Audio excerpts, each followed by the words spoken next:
কোরআন বলছে যে আল্লাহ এই মানুষ জাতির সৃষ্টিকর্তা। বিজ্ঞান কি এটার সাথে একমত? তোমরা কি স্রষ্টা ছাড়াই সৃষ্টি? খুব স্বাভাবিক যে এখানে উত্তরটা হবে না। প্রিয় দর্শক, ডাক্তার জাকির নায়েক একটি বোন একই প্রশ্ন করলেন। হ্যাঁ প্রিয় দর্শক, সেই ডাক্তার জাকির নায়েক সেই বোনটি প্রশ্ন করছেন যে আল্লাহ তাআলা কি মানুষ জাতিকে সৃষ্টি করেছেন? মানুষ জাতিকে যদি আল্লাহ সুবহানাহু ওয়া তাআলা সৃষ্টি করে থাকেন, বৈজ্ঞানিক কি এটার সাথে একমত? বৈজ্ঞানিক কি এটার সাথে একমত হবে যে আল্লাহ সুবহানাহু ওয়া তাআলা মানুষ জাতিকে সৃষ্টি করেছেন? তো এই নিয়ে ডাক্তার জাকির নায়েক সেই বোনটিকে কঠিন জবাব দিয়েছেন, কঠিন উত্তর দিলেন সেই বোনটিকে। তো এই ভিডিওটি সম্পূর্ণ লাস্ট পর্যন্ত অতি অবশ্যই দেখবেন। এই ভিডিওতে আপনার অনেক কিছু শিখতে পারবেন। হ্যাঁ প্রিয় দর্শক, তো বিশেষ করে মুসলিম ভাইরা অতি অবশ্যই ভিডিওটিকে সম্পূর্ণ লাস্ট পর্যন্ত দেখলে আপনারা বুঝতে পারবেন। তো ভিডিওটি শুরু করার আগে আপনাদের একটা জাকির নায়েককে ভালোবেসে থাকেন তো অতি অবশ্যই আমাদের আল্লাহ চ্যানেলটিকে সাবস্ক্রাইব করে এই ভিডিওটিকে লাইক করে দেবেন। এই চ্যানেলটি শুধু ইসলামিক প্রচারক ভাইয়া বানানো হয়েছে। আপনাদের ইসলাম ধর্মকে সত্যিকারে ভালোবেসে থাকেন তো অতি অবশ্যই আমাদের আল্লাহ চ্যানেলটিকে সাবস্ক্রাইব করে যাবেন। তো চলুন আমরা শুনে নিই কী বললেন সোয়াইপের একটা জাকির নায়েক সেই বোনটিকে। আসসালামু আলাইকুম ভাই, আমার নাম ফরিদা আনসারি। আমি একজন ল্যাবরেটরি টেকনিশিয়ান। কোরআন বলছে যে আল্লাহ এই মানুষ জাতির সৃষ্টিকর্তা। বিজ্ঞান কি এটার সাথে একমত? বোন একটা প্রশ্ন করেছেন, কোরআনে বলা হয়েছে যে আল্লাহ সুবহানাহু ওয়া তাআলা আমাদের মানব জাতির সৃষ্টিকর্তা। বিজ্ঞান কি এটার সাথে একমত? কোরআনে এই কথাটা অনেক জায়গায় বলা হয়েছে। আর শেষ আয়াতটা প্রজনন বিদ্যার স্তরের উপরে অর্থাৎ সূরা মুমিনুনের 14 নম্বর আয়াতে উল্লেখ করা হয়েছে যে সর্বোত্তম স্রষ্টা কত মহান। বৈজ্ঞানিকভাবে কি প্রমাণ করা যায় যে আল্লাহ আমাদের স্রষ্টা? কোরআন এর উত্তর দিয়েছে। পবিত্র কোরআনে বলা হয়েছে সূরা তুরের 35 নম্বর আয়াতে উল্লেখ করা হয়েছে, এখানে প্রশ্ন করা হচ্ছে যে তোমরা কি স্রষ্টা ব্যতীত সৃষ্টি হয়েছ? এখানে যে আরবি শব্দটা স্রষ্টাকে বোঝাতে যে আরবি শব্দটা ব্যবহার করা হয়েছে সেটা খালিক। এটার উৎপত্তি হয়েছে আরবি শব্দ খালাকা থেকে। এই খালাকা শব্দটার 4টা অর্থ আছে। একটা অর্থ হলো একেবারে শূন্য থেকে কোনো কিছু সৃষ্টি করা, অতীতে যার কোনো দৃষ্টান্ত নেই, এটা শুধুমাত্র আল্লাহ তাআলার পক্ষেই সম্ভব। খালাকা শব্দটার দ্বিতীয় অর্থ হলো পৃথিবীতে আছে এমন বস্তু থেকে নতুন কিছু সৃষ্টি করা।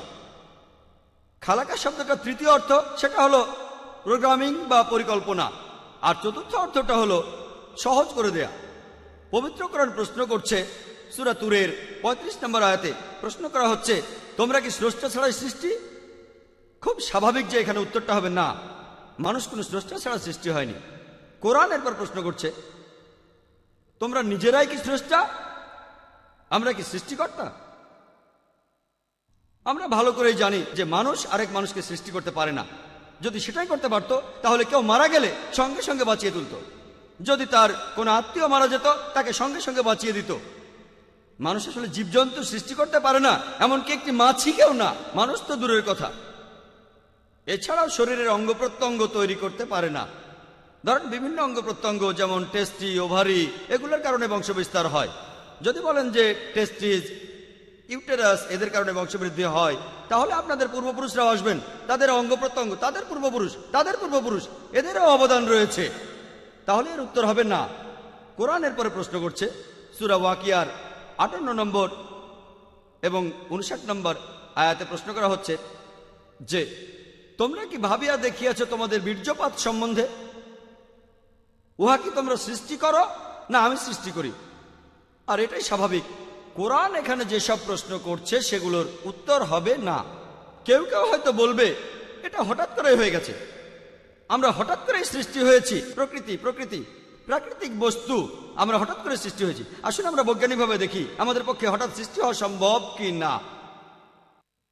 প্রত্যেক জীবকোষের সবচেয়ে গুরুত্বপূর্ণ উপাদান হলো প্রোটিনের অণু। যে কোনো জীবকোষের সবচেয়ে গুরুত্বপূর্ণ একটা উপাদান। এই প্রোটিনের অণুর মধ্যে 5টা উপাদান থাকে: কার্বন, নাইট্রোজেন, অক্সিজেন, হাইড্রোজেন আর সালফার।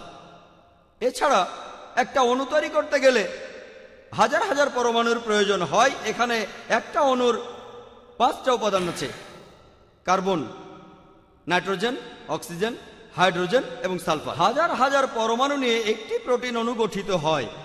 আর পৃথিবীতে আনুমানিকভাবে 92টি স্বাধীন উপাদান।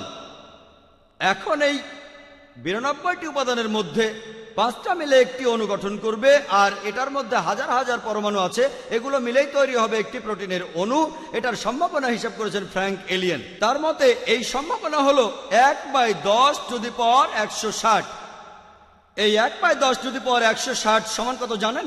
যদি আমি বলি 1/10⁻2, 10⁻2 মানে 100, 2টা শূন্য, 1/100, এখানে সম্ভাবনা 1%।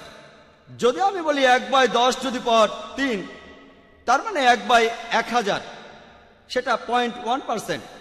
যদি আমি বলি 1/10⁻4, তার মানে 1/10,000, অর্থাৎ 0.01%। তাহলে যখন হিসাব করবেন 1/10⁻160, তার মানে 0.00000, প্রথমে 157টা শূন্য, তারপর 1। আর অঙ্কের থিওরি বলে যদি কোনো সংখ্যা 1/10⁻50 হয় তখন তাকে শূন্য বলা হয়। এরপরে এখানে বলা হয়েছে মাত্র একটা অণু নিয়ে, আর যে উপাদানগুলো দরকার একটা প্রোটিনের অণু তৈরি করতে, সেটার হিসাব করেছেন আরেকজন, চার্লস গাই, যে সেক্ষেত্রে লক্ষ কোটি উপাদানের প্রয়োজন হবে আমাদের গ্যালাক্সির মতো বড়। লক্ষ লক্ষ গ্যালাক্সি প্রয়োজন হবে শুধু একটা প্রোটিনের অণু তৈরি করতে। আর এখানে চার্লস গাই প্রয়োজনের সময়টাও হিসাব করেছিলেন। এখন মাত্র একটা প্রোটিনের অণু তৈরি করতে সময় লাগবে 10⁻263 বছর। এটা কত বড় জানেন? 100,000,000,263টি শূন্য, এই সময় লাগবে একটা প্রোটিনের অণু তৈরি করতে। আপনারা কি জানেন একটা কোষের মধ্যে কতগুলো প্রোটিনের অণু আছে? আর এছাড়াও কোষের মধ্যে কতগুলো অন্যান্য অণু আছে? আর একজন মানুষের শরীরে কতগুলো কোষ আছে? যখন কোনো শিশু জন্মায় তখন তার শরীরে 600 কোটিরও বেশি কোষ থাকে। ডাক্তাররা এটা বলে থাকেন 600 কোটি। একটা প্রোটিনের অণু তৈরি হওয়ার সম্ভাবনা 1/10⁻160, আর এখানে সময় লাগবে 10⁻263 বছর। তাহলে 600 কোটি কোষ একটা শিশুর জন্য, চিন্তা করেন। আর কতজন মহিলা গর্ভবতী? একই সাথে লক্ষ লক্ষ মহিলা গর্ভবতী, আর সময় লাগে মাত্র 9 মাস। হঠাৎ করে মিলে যাওয়ার সম্ভাবনা 000, কোনো সম্ভাবনাই নেই। এই সৃষ্টি হঠাৎ করে হতে পারে না, অবশ্যই কেউ একজন সবকিছু তৈরি করছেন। বিজ্ঞান আমাদের বলে যে কেউ একজন অবশ্যই আছে, কোনো অতিপ্রাকৃত শক্তি।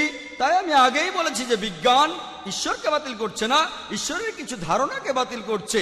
লা ইলাহা ইল্লাল্লাহ। আশা করি উত্তরটা পেয়েছি। তো মাশাআল্লাহ, কঠিন জবাব দিলেন প্রিয় ডাক্তার জাকির নায়েক সে বোনটিকে। তো প্রিয় দর্শক, ডাক্তার জাকির নায়েকের লেকচারটা যদি আপনাদেরকে ভালো লেগে থাকে তো অবশ্যই আমাদের আল্লাহ চ্যানেলটিকে সাবস্ক্রাইব করে ভিডিওটিকে লাইক করে দেবেন। এরকম ইসলামিক প্রচারক ভিডিও পেতে হলে অবশ্যই আমাদের আল্লাহ চ্যানেলটিকে সাবস্ক্রাইব করে দেবেন।